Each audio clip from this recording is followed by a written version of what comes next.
Io non lo so se è colpa dell'erba alta, del fatto che non venga bagnato il campo.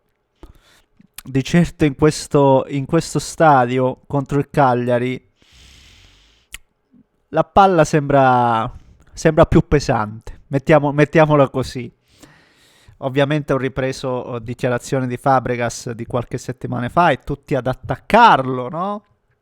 Perché è un arrogante. Però davvero poi quando vedi queste partite in qualche modo ti rendi conto che il Cagliari eh, no, devo ponderare quello che sto per dirvi. Guarda, il Cagliari fa valere tutte le armi che ha a disposizione. Non vedrai mai una partita spettacolare, ma di certo una partita dove l'avversario se la deve guadagnare la pagnotta. Se la deve guadagnare. E oggi il Napoli alla fine porta a casa i 3 punti.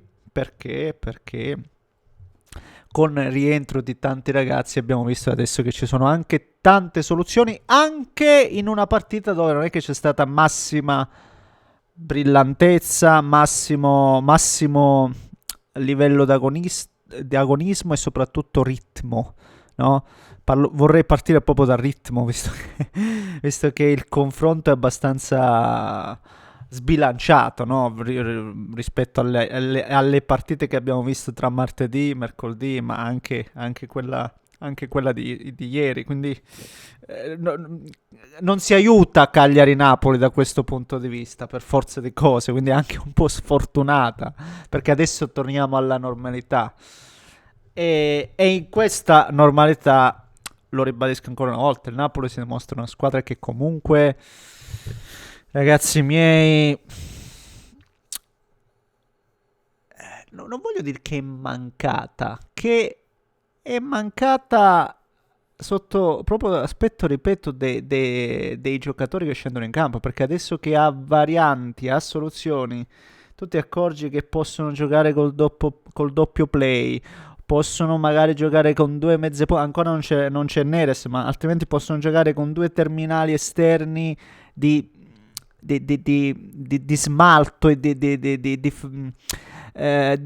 di estro, no? Che saltano con una facilità estrema all'uomo, possono giocare con McTominay che e bilancia, De Bruyne che visione.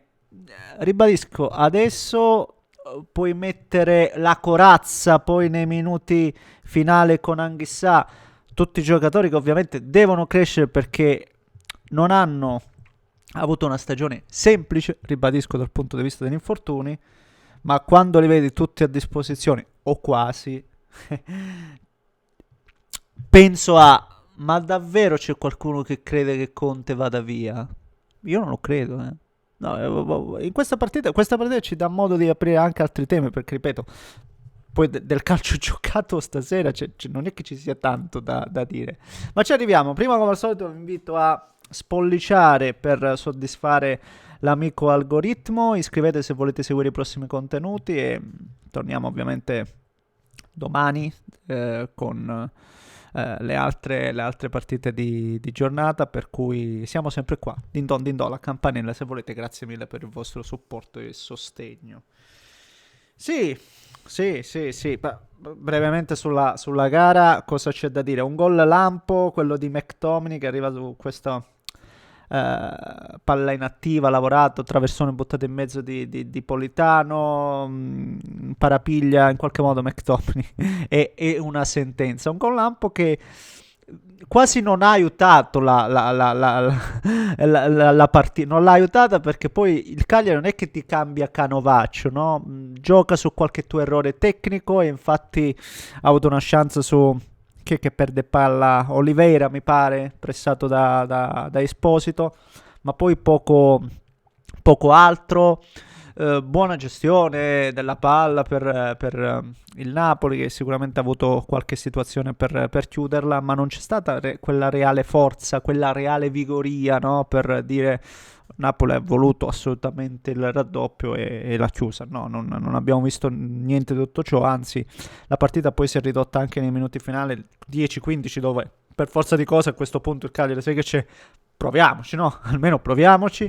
E quindi palla, questi assalti con le palle buttate in mezzo, e quindi qualcosa può succedere. Infatti addirittura proprio nei minuti di recupero forse c'era stata la migliore occasione per il Cagliari con quella palla buttata nel mezzo, ma è stato bravo nella fattispecie a chiudere. Non mi ricordo chi, se Beuchema, se Buongiorno, sapete, non mi ricordo minimamente chi è stato, boh, vabbè.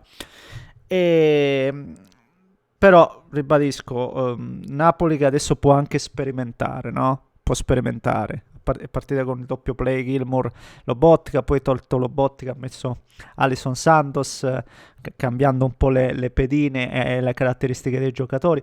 Può variare, può trovare e sperimentare, ed è quello che deve fare da qui a fine stagione il Napoli, con la speranza che se l'Inter continua a crollare, perché no, può buttare anche un occhio, sempre, certamente, di certo lo faranno i tifosi, ma con la consapevolezza che l'obiettivo stagionale, l'obiettivo minimo, diciamoci la verità, perché il Napoli secondo me pensava di fare una stagione diversa, e le potenzialità, ripeto, con la squadra al completo c'erano tutte, e quindi secondo me con questo organico, lo dicevo prima e possiamo andare a concludere, Conte non va via. Secondo me Conte vuole fare quello che non è riuscito quest'anno, ripeto, per vicende che non so quanto lo vedano anche coinvolto, ribadisco, se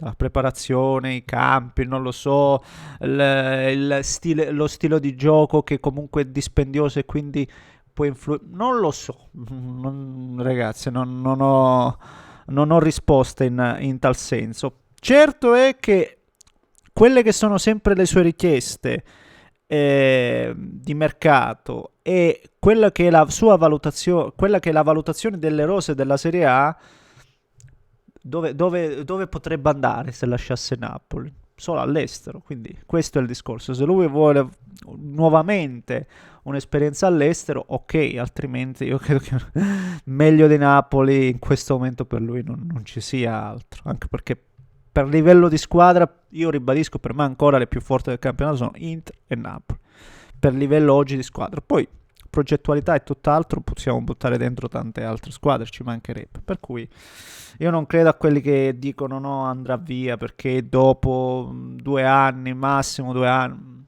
Vediamo quello che succede.